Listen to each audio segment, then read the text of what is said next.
औज़ुबिल्लाहिमिनश्शैतानिर्रजीम बिस्मिल्लाहिर्रहमानिर्रहीम अस्सलामु अलैकुम वरहमतुल्लाहि वबरकातुहू। इस उम्मीद और दुआ के साथ कि आप सब खैर वाफियत के साथ होंगे, आपको वेलकम कहेंगे सियासी शतरंज में। And what a historic day it is today. हमें याद रखना चाहिए, बड़ा तारीख साज दिन है आज। क्या हुआ है तारीख में ऐसा? एक बहुत बड़ी डेवलपमेंट ये हुई है कि जो बात पाकिस्तान पूरी दुनिया को बताता आया है, आज वो कनाडा ने भी पूरी दुनिया को बताई। पाकिस्तान बताता आता था दुनिया को 76 सालों से कि भारत से बड़ा दहशतगर्द कोई नहीं है। आज कनाडा ने भी ये वाजे कर दिया कि भारत से बड़ा दहशतगर्द कोई नहीं है। मोदी का मकरू चेहरा मजीद मकरू तर हो गया, बेनकाब हो गया, दुनिया के सामने आ गया। अब मजीद क्या होगा?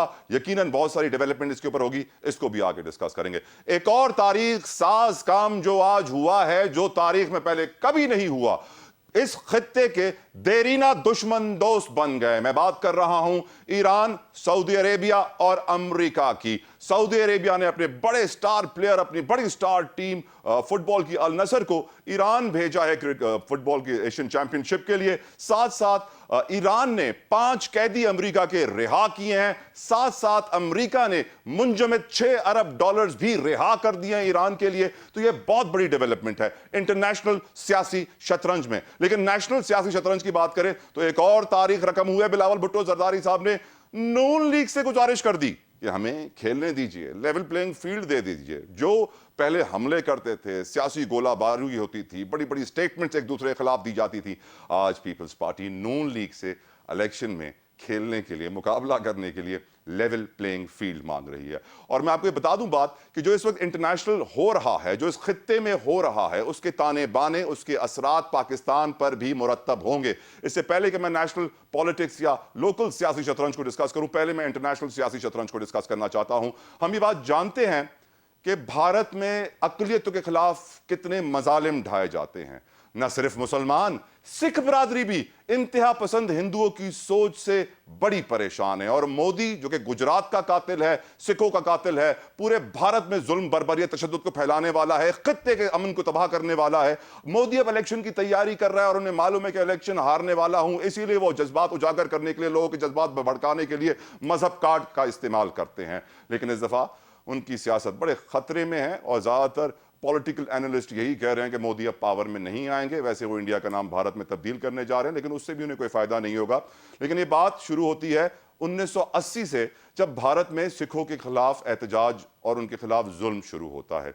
बढ़ते बढ़ते बढ़ते 1984 में जब इंदिरा गांधी को उनके सिख बॉडीगार्ड्स कत्ल कर देते हैं, उसके बाद ऑपरेशन होता है। इसका नाम था ऑपरेशन ब्लू स्टार या फिर गोल्डन टेंपल मैसेकर, जिसमें 7,000 के करीब सिखों का कत्लेआम हुआ, नस्ल कुशी हुई, जो कि यकीनन जून 2 अमृतसर में हुआ था। और 41 गुरुद्वारा थे, 41 टेंपल से इनके खिलाफ ऑपरेशन किया गया, जिसके बाद एक खालिस्तान तहरीक शुरू हो गई।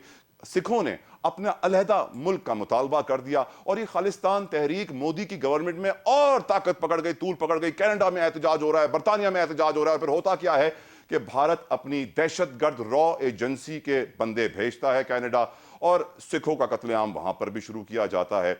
हम जानते हैं कि अब जो हुआ वो 18 जून को इस साल हुआ, जब हरदीप सिंह को कत्ल किया गया कनाडा के एक ब्रिटिश कोलंबिया एक प्रोविंस में। उन्हें गुरुद्वारा के बाहर गोलियों का निशाना बना के कत्ल कर दिया गया, जिसके बाद तहकीकात का आगाज हुआ। वहां के वजीर आजम, कनाडा के वजीर आजम जस्टिन ट्रूडो ने वाजे कर दिया कि उनको मालूम था कि कौन है पीछे, और उन्होंने G20 इजलास में मोदी को भी बता दिया कि ये आपके नाम आ रहा है, आपके लोगों का नाम आ रहा है, तहकीकात में ताउन कीजिए, मना कर दिया। क्या कहा जस्टिन ट्रूडो ने आज फ्लोर ऑफ द हाउस में अपनी पार्लियामेंट में, आप भी सुनिए। Over the past number of weeks, Canadian security agencies have been actively pursuing credible allegations of a potential link between agents of the government of India and the killing of a Canadian citizen, Hardeep Singh Nijjar. Our top priorities have therefore been, one, that our law enforcement and security agencies ensure the continued safety of all Canadians, and two, that all steps be taken to hold perpetrators of this murder to account.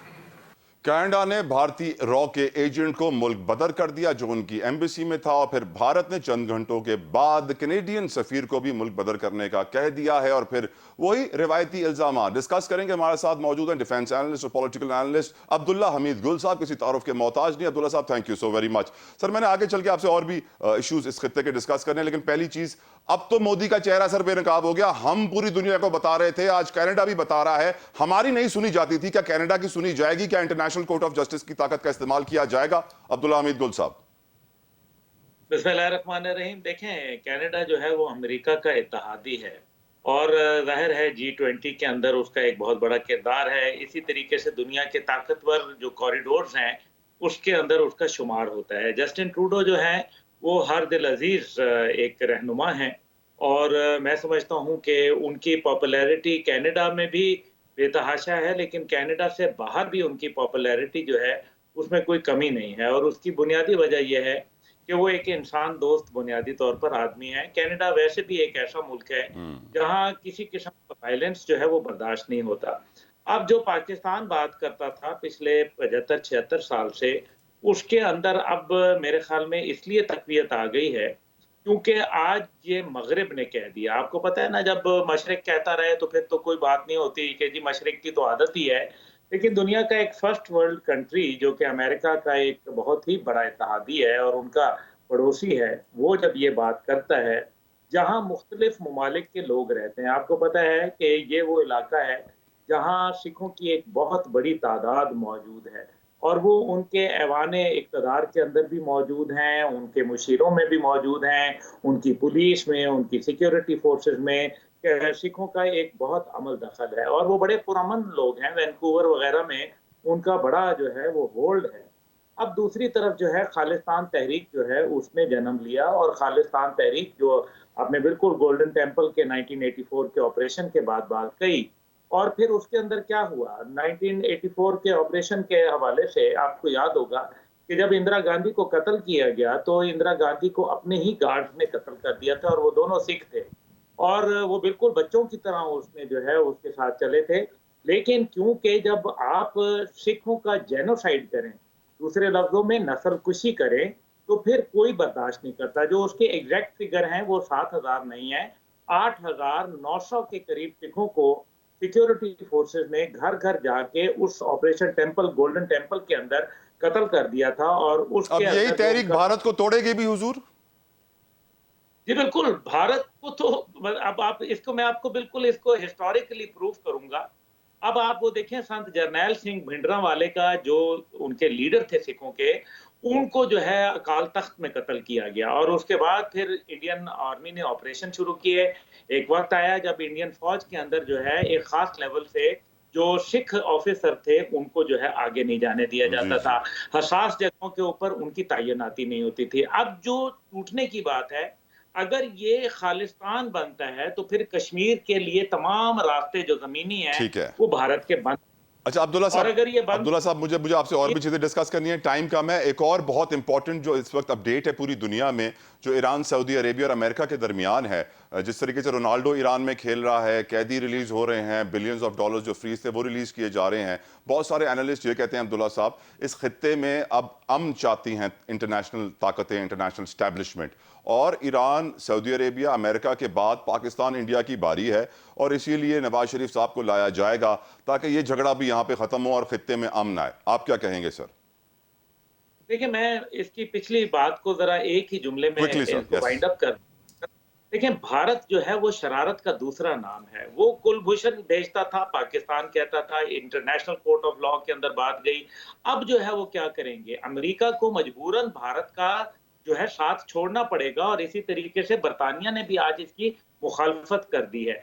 अब ये मामला यहाँ रुकेगा नहीं, ये आगे जाएगा। Raw ने जो काम किया और उसके बाद उन्होंने इक्तिसादी ताल्लुकात भी खत्म कर दिए बाय द वे कनाडा ने। जी हाँ। इसका मतलब है कि G20 का जो ख्वाब था, जो कि अभी उसके वो फूलों की आड़ के अंदर अभी खुशियां मना ही रहे थे और जिसका आपने इंदिया दिया कि कांग्रेस की पॉपुलैरिटी को देखते हुए बीजेपी सरकार जो थी उसने नित नए ड्रामे शुरू किए, पाकिस्तान पे फॉल्स फ्लैग ऑपरेशन शुरू किए। अब तो दुनिया को पता चल गया कि इतने भोंडे अंदाज में इतनी कोई गिरी हुई ऑर्गेनाइजेशन है रॉ, इतनी थर्ड रेट ऑर्गेनाइजेशन है, अग्रीड। खुदा इसकी सर मिसाल ईरान ये पे आइए, नहीं थी कि ईरान सऊदी अमेरिका पे आइए सर, टाइम कम है अब। अनसोफिस्टिकेटेड ऑपरेशन किया। अच्छा, दूसरा ईरान की तरफ आ जाए। ईरान ने देखिए रिजिलियंस दिखाई, 43 साल उन्होंने टफेस्ट सैंक्शन गुजारी, और फिर अमेरिका का जो एक ग्रैंड खेल था, जो इस खित्ते के अंदर अमन को खराब करके एक दूसरे से मुसलमानों को उलझा के सऊदी अरब मेरे ख्याल में और ईरान की क़यादत ने आपस में ये मामला तय किए, इसकी नज़ाकत को समझा और आपस में जो उनके सिक्योरिटी इश्यूज थे उनको खत्म कर दिया। आज जो उनकी फुटबॉल टीम पहुंची, हजारों की तादाद में जो लोग थे वो उनको वेलकम भी किया। रोनाल्डो, क्रिस्टियानो रोनाल्डो वगैरह, उनको भी, वो ज़ाहिर है वर्ल्ड फेम लोग हैं, लेकिन साथ ये ईरान की तरफ खुशफिगाली का एक बहुत बड़ा, क्योंकि जिस तरह हमारे यहाँ क्रिकेट डिप्लोमेसी होती है, वहाँ फुटबॉल डिप्लोमेसी हो रही है। इससे अवाम के साथ राब्ता तो बढ़ेगा। नवाज दूसरी शरीफ तरफ आपकी जो नजर है, में क्रिकेट डिप्लोमेसी करके इंडिया से ताल्लुकात बहाल कर लेंगे, क्योंकि वहां पर भी लग रहा है कि मोदी जा रहा है, गांधी आ रहा है। मेरा ख्याल है कि वहां जो भी होगा, वहां तो मेरे ख्याल में इंडिया जा रहा है, भारत जा रहा है। फिलहाल तो उसको छोड़े कि कौन आ रहा है, ये तो गया, अभी ये रुकेगा नहीं। दूसरी तरफ जो है, आप ईरान का आज देखें कि $6 बिलियन कतर के जरिए उन्होंने उनकी पेमेंट की है। 6 उनके हॉस्टेजेस जो है उनको छोड़ना पड़े अमेरिका को, घुटने टेकने पड़े सुपर पावर को, जिल्लत और रुसवाई का ये आलम आ गया। और आज जो है, मैं समझता हूं कि ये जो नया सारा पैराडाइम शिफ्ट है, इसमें पाकिस्तान का एक उभरता हुआ किरदार है। आपको पता है कि जनरल आसिम मुनीर साहब सऊदी अरब के भी दौरे पे गए, उसके बाद 2 रोजा दौरे पे वो ईरान भी गए, और ये उसी के नताइज के अंदर आप देख रहे हैं कि मामला बेहतर हो रहे हैं। लेकिन ठीक। नवाज शरीफ साहब सरकार जो है वो मेरे ख्याल में अदलिया तयन करेगी, क्योंकि जब तक के नैब के मामलात जो है वो कहीं सेटल डाउन नहीं होते, नवाज शरीफ साहब मुल्क में आने के लिए करेक्ट। मेरे ख्याल में उनके लिए बहुत लेकिन सर आज मुश्किलात एक और होंगी। तारीख रकम हुई है अब्दुल्ला साहब, आज एक और, कहते हैं हिस्ट्री में पहली बार हुआ है पाकिस्तान की 76 ईयर हिस्ट्री में, आज तक ऐसा नहीं हुआ था कि कोई care taker prime minister United Nations में पाकिस्तान को रिप्रेजेंट करने जा रहा है। That was another huge development, आज तक हमने ऐसा देखा नहीं था। ब्रेक का मुझे कहा जा रहा है Abdullah Hamid Gul Sahab, thank you so very much sir for your precious time. Allah ताला हमारे मुल्क का मुस्तकबिल बेहतर करे। एक ब्रेक लेते हैं, फिर मकामी सियासत की भी बात करेंगे, हो क्या रहा है सियासी शतरंज में लोकली, तफसीलन बात होगी इस ब्रेक के बाद।